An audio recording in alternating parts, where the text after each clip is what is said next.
Hello, everybody, and good morning. My name is Allison Mancini. I am your holistic nutritionist, and we are excited to be here today. I'm here with my amazing sidekick.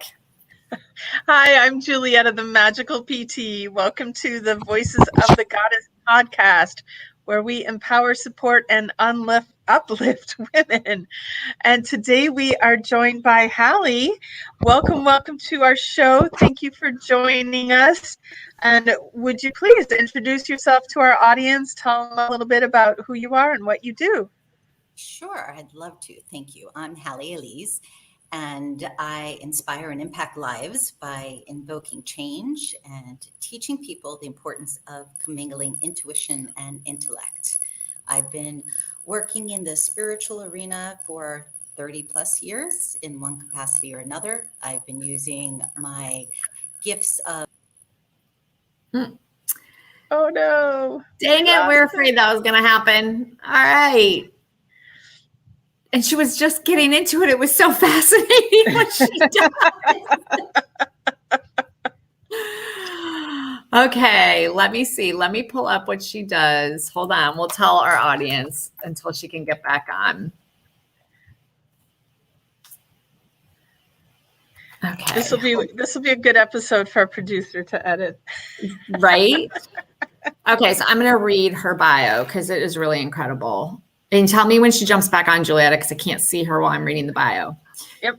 Okay, so she is an intuitive mind spirit mentor who is a speaker, author, consultant, psychic, and successful business person. She empowers individuals to unleash their inner wisdom and manifest abundance in all areas of life. So she is pretty incredible and super fascinating. I hope she can reconnect so we can have her on here.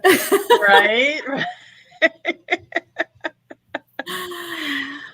Oh, anyway, we have a viewer even though we have no guest. I know.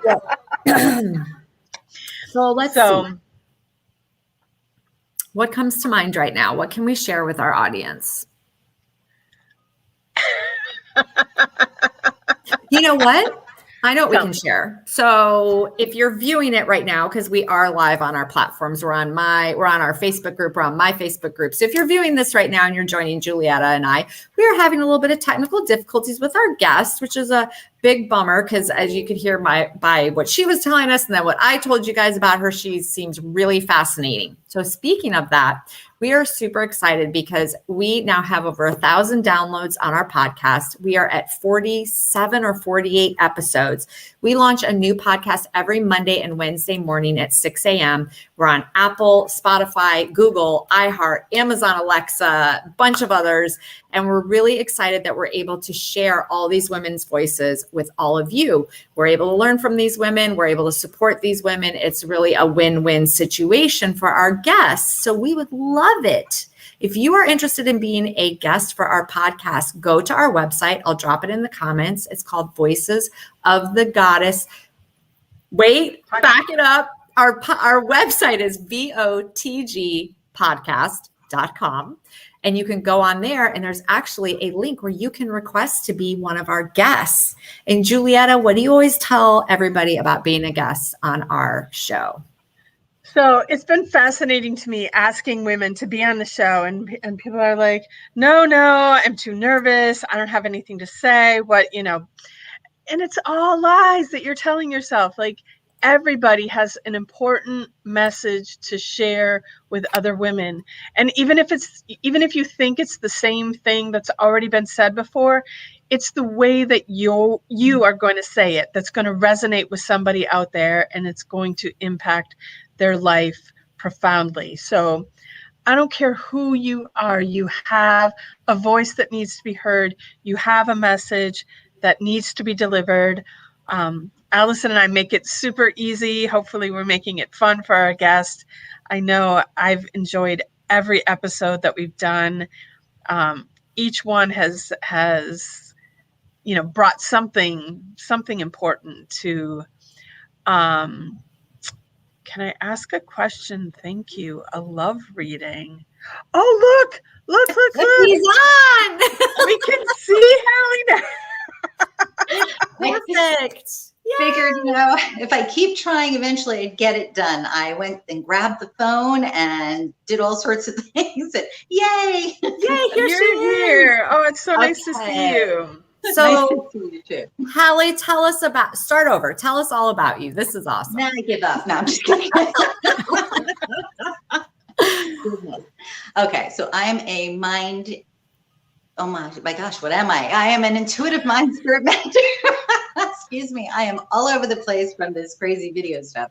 Let me try that one more time. I am a intuitive mind spirit mentor. And Nice. what I do truly is I inspire and impact lives by invoking change and also really teaching people about the benefits of commingling intuition and intellect. I've been in one capacity or another working with this for 30 plus years. I work psychically at my office. I do presentations, speaking engagements, teach classes, have a radio show, write for a newspaper, all sorts of fun things. You're a busy goddess. I am, but I love what I do. Someone asked me the other day, if you didn't have to work, if you had more money than you could ever spend, what would you do? I said the same thing that I'm doing. Mm-hmm. However, I would do it slightly different. I would do it in a larger capacity. That's exciting. I love that. That's the one thing, right? They always say that if you're doing something, you would do it even if you didn't get paid for it, or you know what I mean? Or you didn't need the money and you still did it. That's like your passion. I think that's incredible what you do. Thank you. So what did you see the message we got from Mary? No. Yeah, I don't know. I'm not sure. Can I ask a question? Thank you. A love reading. Huh. Can I ask a question? Thank you. So is she asking for a reading on air? Is that what she's asking? I don't know. I don't know. So I thought today was about talking, but whatever makes everybody happy. Maybe she'll be a little bit more specific for us. That would be awesome. Okay. So you want to go ahead and start, Julietta? Yeah, I was going to say it's time to dive into our questions. Yes. Okay, let's do it. All right. What is your superpower?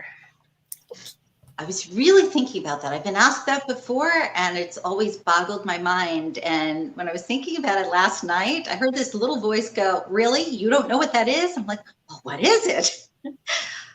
My sensitivity and my ability to overcome adverse situations because of that sensitivity, meaning I have an awareness of what's taking place. So even if things are dire or adverse, I always have that inner guidance, that inner knowing that says, you can manage this, or go left or go right. But it's something beyond the just primary intuition of like, how do I feel today? Or is it going to be a good day? It's really that ability to see what's in a situation on a myriad of levels and then just respond accordingly versus fear, versus panic, versus worry. So that's my superpower, truly. I love it. And I love that the voices were kind of joking with you. What do you mean you don't know what it is? And I get that occasionally. It's really funny. I laugh at myself like, okay. Yeah, my guides, sometimes the things that they say to me, I'm like, thanks a lot. You're just exactly. Exactly. And it's good. I can take it. All right. So next question. Go ahead. You can ask it. All right. So the next question, and this is, listen, I'm a book junkie. This is one of my favorite questions is what is one, and I know it's hard to pick one, try your best. What is one book that has greatly influenced you throughout your life or maybe recently that you really just feel passionate about? As you said, there are so many, but we don't have that much time because I could probably take 3 hours. However, I will say that one of the books that really impacted me and that I've kept as like a little Bible for years is from an author named Shakti Gawain. She's no longer with us. She had written 30 books, but the first book that I read from her was Creative Visualization. And it was a simple little book. However, it really reminded me of the talents that I had within that I hadn't been using. It really was an easy read where anybody who is wondering about meditation or wondering around getting peaceful or about how do they make things happen in their lives, that's a go-to book. What was the title of it again? Can you say it again? Sure. Creative Visualization. And the author is Shakti Gawain. I think it was published somewhere in the mid 1970s or possibly late 1970s. I feel like we had another guest refer to that, didn't we? Maybe. I don't remember. But I love those older books. I once had a friend with a metaphysical bookstore, and they were moving locations and had like just a massive clearance sale, and were like, they had boxed up books, and it was like, here, $5 a box, because they were all books written like in the 60s and 70s. And sometimes we read the books that are out there now, and we think that these concepts like are new, and it's like, actually all of this stuff is ancient wisdom, and it's been around forever. And sometimes it's a lot of fun to go back and read a book that wasn't written in this decade, and just the languaging can be a little different, and but it's also just really powerful to see that this information has been around forever. And so I also love that you said she wrote like 30 books. So many of us struggle with writing one book, hint, hint. And here this woman wrote 30. So come on, everybody who has that book in them that wants to come out, just get it written already. I can share a little piece of wisdom here in respect to book writing, because I have 2 books out. The first one was 2001, Treasures Within. One of the easiest things to do is set a particular time of day every day for 3 weeks to sit down and write. And even if you sit there and go, oh my God, I don't know what I'm going to write, write that down.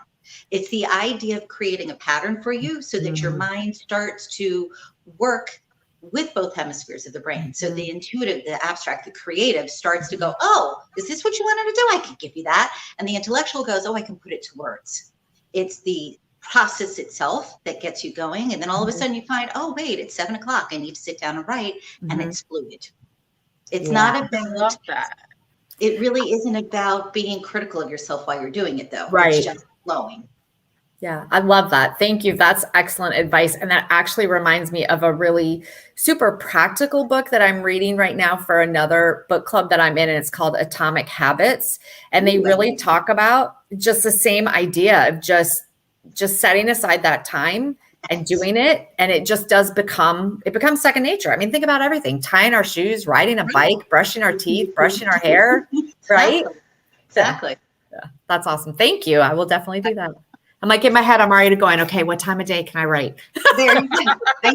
I started, believe it or not, at 11:30 at night when I first wrote my first book. I'm already asleep then. My husband at the time used to come downstairs and go, are you coming to bed? I'm like, soon, see ya. Love so it. true. Yeah. I know a lot of women that it's after everybody goes, after the husband goes to bed, the kids go to bed, that's when they have the quiet time and they can get stuff done. I just can't stay awake that late. So it's going to have to be in the morning. Not anymore. It could be a different time of day. Yeah. All right. Third question. Yes. And this is so important because we want women to know, like, you have to make time for yourself. You have to take care of yourself. What is your favorite self-care practice? Again, I only have one. That's not fair. I'm just teasing. What's your favorite one? Favorite? Believe it or not, it's a toss-up between one end or the other, meaning either a facial or getting my feet massaged. Both kind of make me go, oh, bliss out. Yeah. Now, if I can get both done at the same time, I'm a really happy camper. Yeah.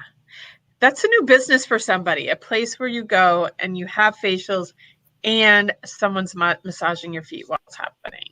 Yes.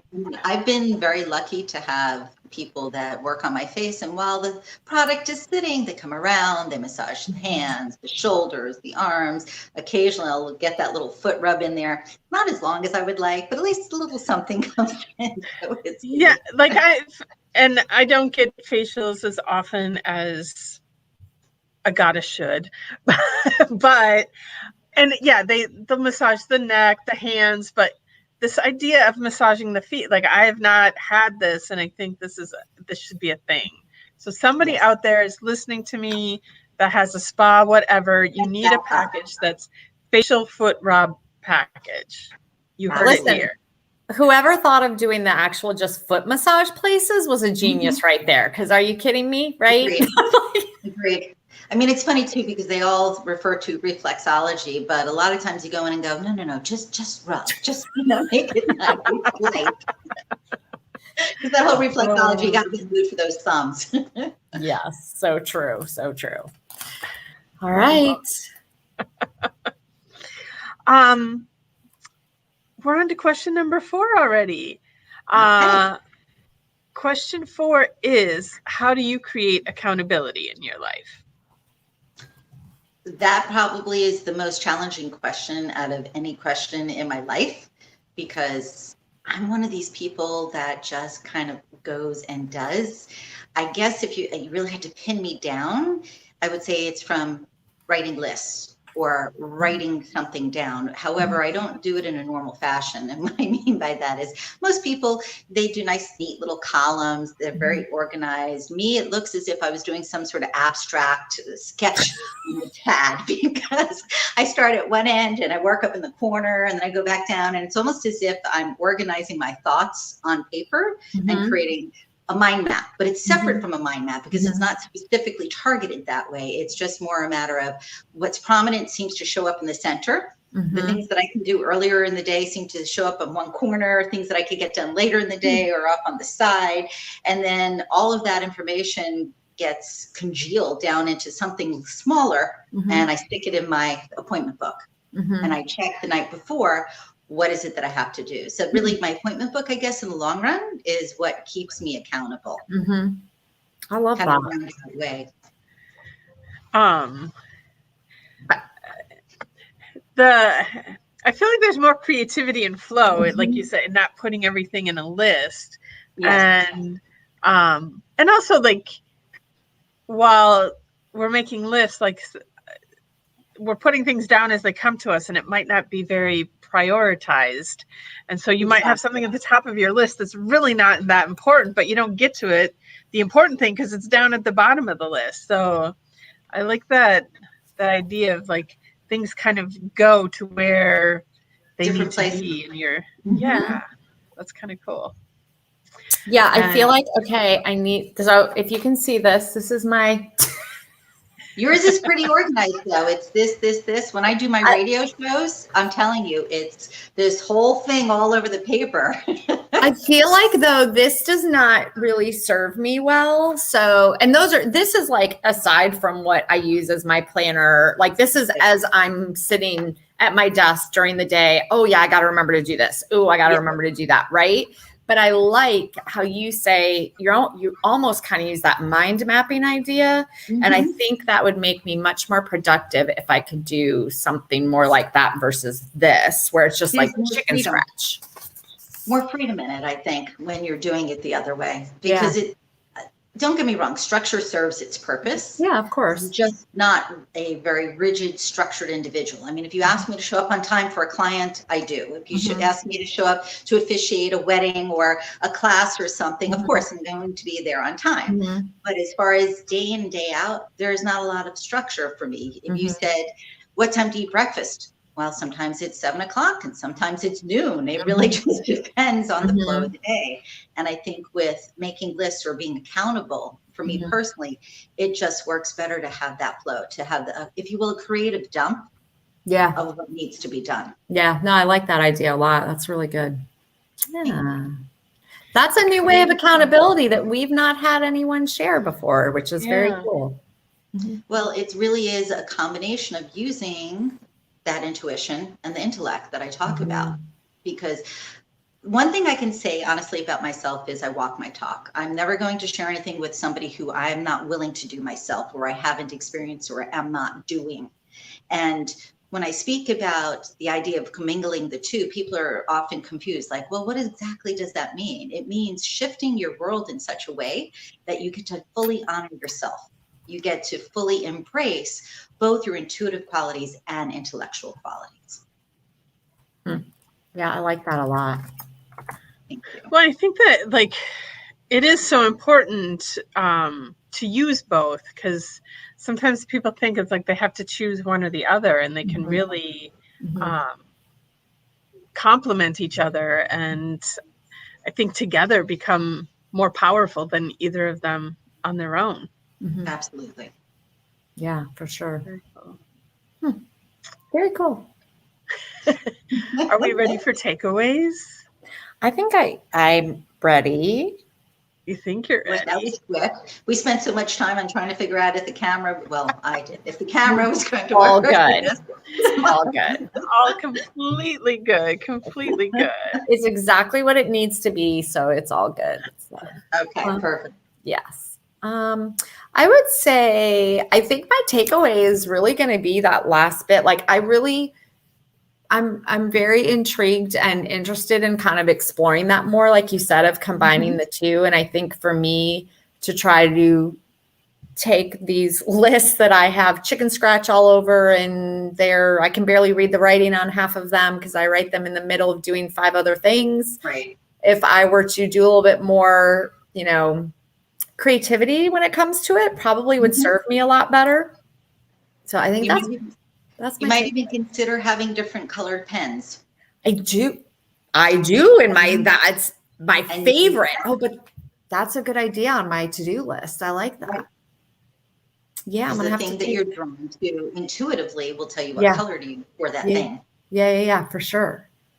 Oh yeah, I like that. This sounds fun and artistic. Right? I'm like, this is way better than a regular to-do list. Come on. For sure. All right. My takeaway is I am going to block time to write. I'm not writing a book right now, but professionally, I know I need to write blogs, and I have my blog page that it's been on my mind a lot, that it's been severely neglected. And so I'm gonna figure out that it might not be writing time every single day, but I'm going to schedule writing time and have it in stone that's writing time, and I'm gonna write. Hi, A Stone, who's saying good morning to us, ladies. Good morning. And you know what? I actually, because in our mastermind group that we're starting at the end of the month, my big bold thing that I want to do is get my book written. So this is perfect timing. I'm going to schedule time for writing. Yep. Get it done. Get it done. Get her done. That's it. And I'm going to suggest one other thing with that. Yeah. When you have a specific time to sit and write, start out with a smaller amount of time that you are designating versus longer. So in other words, maybe start out with 5 minutes. And if you feel comfortable, set a timer for another 5 minutes. So this way you don't walk away feeling as if, oh, it was such a laborious task that you couldn't complete, that you don't want to do it the next time. If anything, it'll be more like, wow, I got so much done. I'm excited about the next time I do it. Yeah, that's a great idea. That's great advice. I love that. Me too. Excellent. All right, Halley, what was your takeaway from today? My takeaway from today is no matter how far in advance I start playing with the computer, it has a mind of its own. I may honestly have to hire somebody when I do these things and have them come in, because I touch the computers and they just don't behave. They just don't care for me. Yeah, it's technology has definitely had an interesting flow in my life, and my energy and the technology energy have like this love-hate relationship, and so I'm very familiar with things going crazy when they're not supposed to, and my big one. I'm very curious. I just got a new car. My prior car, the driver's side headlight burnt out like a cajillion times. Okay. And I told the mechanic, like, there's something wrong with the fuse. There's a problem here. You need to fix telling you it. there's nothing wrong. And they're like, no, there is nothing wrong with your car. Everything is right. And everyone's like, it's you. You're the one that burns out the light. I'm like, okay, fine. It's me. Fine. But I have been impressed with, for the most part, that we've been doing the show. Technology has been cooperating. Yay. For me. But you know what else that just shows me, like, another takeaway for all three of us is that, listen, all three of us could have gotten like really flustered and stressed out. And we were like, it'll work. What's supposed to work. You got it. And yeah, you just got to kind of go with it. But Joanne and I were we've talked about that a lot. Like, I mean, even for me, 5 years ago, I would have been like, oh my gosh, it's not going well. That's it. We're just not going to do it. And I would have like thrown up my hands and been like, forget it. This is too stressful. And now I'm like, you know what? It's perfect. It's perfect just how it is. So it's so funny though, because people really do put way too much energy into what's going wrong. And the truth is if they would just calm down, things would show up, or at the very least, their mind would be more open to focus on what the problem is. Because otherwise they're too busy with worry. Well, I mean, it's what you put out there, right? Like if you're putting out these words of this is stressful, this isn't working, this, you're right. It's not then. Yeah. Right. So we're just, Julie, because listen, we have had our share of technical difficulties doing this podcast, but it's not a ton, but every time we're just like, it'll be fine. It'll work out. And you know what? Certainly it always does. Yep. Absolutely. And look, we got to see your beautiful face and meet you, and because we were all just like chill and it's going to be fine. I was going to be fine, and it was fine. And saying, it's not working. What else can I do? That's fabulous. So. I love it. All right. Awesome. Well, this was a great show, Halley. Thank you so much for joining us. You had such great advice for us and for our listeners. And I want to thank all of our listeners out there, those who were watching us live and those that are catching the show recorded. If you're liking what you're hearing, please like, share, and subscribe.